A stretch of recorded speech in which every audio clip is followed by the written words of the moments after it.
வணக்கம். இன்னைக்கு பாண்டியன் ஸ்டோர் சீரியல்ல நம்ம செந்தில் இருக்கானே, செந்தில வந்துக்கிட்டு கம்ப்ளீட்டா கொண்டு அந்த செந்தில பார்த்து நம்ம பரிதாபப்பட்டுக்கிட்டு இருந்தோம் அப்படிங்கிறது தான் விஷயம். அவங்க அப்பாட்ட சிக்கி தவிக்கிறானேன்னு. ஆனா, இன்னைக்கு அதுலேருந்து வெளிய வந்த உடனே அவனுடைய ஆட்டம் பெருசா இருக்கு. ஆனா, இன்னும் ஞாபகம் வச்சுட்டே இருக்கணும் நம்ம, அது வந்துக்கிட்டு டெம்பரரி ஜாப் தான். இன்னும் பெர்மனன்ட் ஆகல அப்படிங்கிறத வந்து நம்ம மனசுல வச்சுக்கிட்டே இருக்கணும். ஆனா, அவனுக்கு அதெல்லாம் மறந்து போச்சு அப்படிங்கிறதும், ரொம்ப அதிகாரப்பூர்வமா நான் வந்து பெரிய ஆள் ஆயிட்டேன் அப்படின்னு காட்டுறதும், ஒரு மாதிரி ஒரு மாதிரி ஆக்வர்டா இருந்துச்சு அப்படின்னாலும் கூட, ஆனா இந்த மாதிரி ஆட்கள் நிறைய உண்டு அப்படிங்கிறனுடைய டெபிக்ஷன் தான் வந்துக்கிட்டு செந்தில். வீட்டுக்கு வரேன், இந்த பொண்ணு வருது 7:30 மணிக்கு. எனக்கும் புரியவே இல்ல. முன்னுக்க கடையில இருக்கும்போது, கடையில இருக்க விட்டுப்புட்டு போயி, அந்த பொண்ண போய் ஆஃபீஸில விட்டுருவான். இன்னைக்கு அந்த பொண்ணு 7:30 மணிக்கு ஆஃபீஸ் முடிஞ்சு வருது. இவர் ஆஃபீஸ் 5 மணிக்கெல்லாம் முடிஞ்சு வீட்ல உட்காந்து குளிச்சுட்டு உட்காந்துருக்கிறாரு.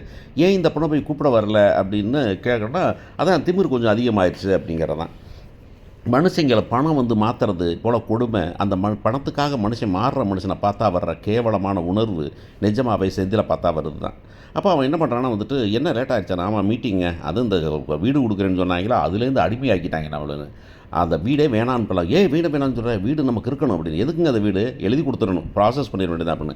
"இல்ல நம்ம 3 நாள் இருப்போம், நம்ம 2 நாள் இருப்போம், நம்ம மாமாவுக்கு கொடுத்துடலாம்." அப்படிங்கும்போது அந்த பொண்ணு சொல்லுது, "அப்படி ஒன்றும் நீங்கள் வந்து பெரிய பரோபகாரி கிடையாதே, இது பெரிய விஷயம் இல்லையே." அப்படின்னு சொல்லிட்டு, "இங்க பாருங்க, எனக்கு அந்த வீடு வேணாம், எழுதி கொடுத்துருவேன் அவ்வளோதான். எனக்கு இந்த வீடே போதும்னு சொன்ன உடனே கிளம்பி நேராக மாமனார் வீட்டில் போயிட்டு, எதிரிக்கு எதிரி நண்பன் சொல்லுவாங்க, இங்கே வந்துட்டு விஷத்துக்கு விஷம் கூட்டணி அப்படிங்கிற மாதிரி நேராக போய் அங்கே சொல்கிறான். என்ன சொன்னாலா, ஒரு வீடு கொடுத்துருக்கான், அலாட் பண்ணுங்க. அதில் அலாட் பண்ணுறது தானே அப்படின்னா மாமியார் சொல்கிறாங்க, இருந்தாலும் உங்கள் வீட்டில் இருக்கிறது அவளுக்கு பிடிக்கும் அப்படின்னு.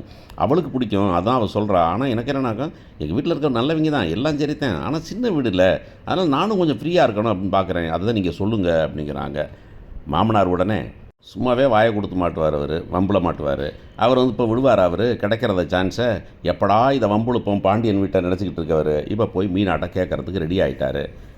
மீனா செருப்படி யார் கொடுக்க போகிறாங்க? புருஷனுக்கா அப்பனுக்கா? அப்பா